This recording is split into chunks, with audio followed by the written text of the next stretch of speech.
ঝকঝকে মুখ, কামানো দাড়ি, মাথায় টাক এবং মুখে অমলিন হাসি নিয়ে এক বয়স্ক ভদ্রলোক। ছবিতে দেখানো এই মানুষটাই বাঙালিদের কাছে অত্যন্ত পরিচিত। বছরের পর বছর ধরে এই ছবিটাই হয়ে উঠেছে বাঙালিয়ানার অন্যতম একটা ট্রেডমার্ক। তিনি দুলাল চন্দ্র ভর। তাকে নিয়েই অল্প অল্প কিছু গল্পের আজকের এই স্পেশাল বাঙালিয়ানা পর্ব। চলুন তাহলে শুরু করি এই পর্ব। সময়টা দ্বিতীয় বিশ্বযুদ্ধের সমকালীন। ভর ফ্যামিলির তখন কলকাতায় কাপড়ের ব্যবসা। হাওড়া হাটে তখন ওনাদের অনেকগুলো দোকান। রমরমিয়ে চলছিল তাদের ব্যবসা। বছর 19-এর দুলাল তখন বাবা কাকাকে হেল্প করতে নিয়মিতই দোকানে যেতেন, কিন্তু মাথায় সব সময় ঘুরতো নতুন কিছু করার। বাংলায় তখন সাদা মিস্ত্রির চাহিদা তুঙ্গে। দুলাল দেখলেন এটাই ভালো সময়। তিনি সেই ব্যবসায় শুরু করলেন। অল্প দিনের মধ্যেই বেশ গুছিয়ে নিলেও তাতেও যেন তার ঠিক মন ভরছিল না। আরো নতুন কিছু যেন খুঁজে বেড়াচ্ছিলেন। হঠাৎ করেই তা পেয়েও গেলেন তিনি। ভরেদের পৈতৃক বাড়ি ছিল হুগলি জেলার রাজবলহাটে। 4 বিঘার উপরে সেই বাড়িতে ছিল তাল গাছের ছড়াছড়ি। সেই তাল গাছের গুড় থেকেই তৈরি করলেন মিছরি। এভাবেই 1934 সালে জন্ম নিল দুলাল চন্দ্র ভরের তাল মিছরি।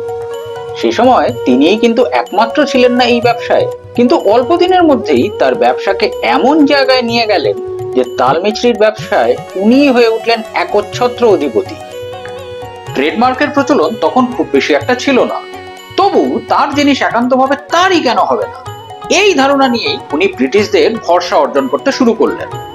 অল্প কয়েকদিনের মধ্যে পেয়ে গেলেন তার সেই অতি কাঙ্ক্ষিত রেজিস্ট্রেশন নাম্বার। সেই নাম্বার 3965 আজও দুলাল চন্দ্র ভরের তাল মিছরির সমস্ত বোতলে দেখা যায়।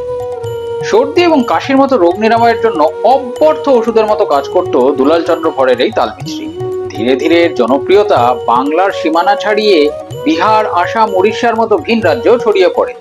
এমনকি ওপার বাংলাতেও দুলাল চন্দ্র ভরের তাল মিছরি কিন্তু আজও ভীষণ রকম জনপ্রিয়। 1985 সালে দুই ভাই দুলাল চন্দ্র ও সনাতন এই ব্র্যান্ডের কারণে এক বিচ্ছিরি আইনি লড়াইয়ে জড়িয়ে পড়েন।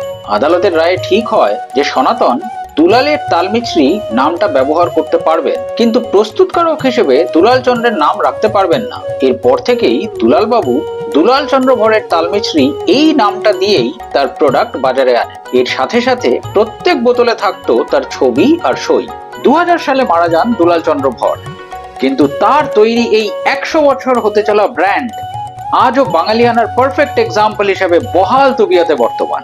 একটা মজার ট্রিভিয়া দিয়ে আজকের এই পর্ব শেষ করছি।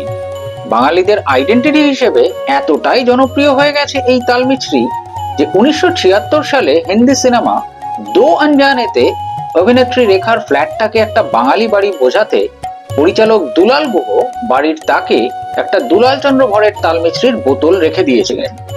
কেমন লাগলো আজকের এই বাঙালিয়ানা স্পেশাল পর্ব অবশ্যই জানাবেন। কিন্তু ভবিষ্যতের দিনগুলোতে এরকম আরো অনেক ইনফরমেটিভ ট্রিভিয়ার জন্য চোখ রাখুন কুইজোক্রেজিতে। সুস্থ থাকুন, ভালো থাকুন, কুইজে থাকুন আর দেখতে থাকুন কুইজোক্রেজি। নমস্কার।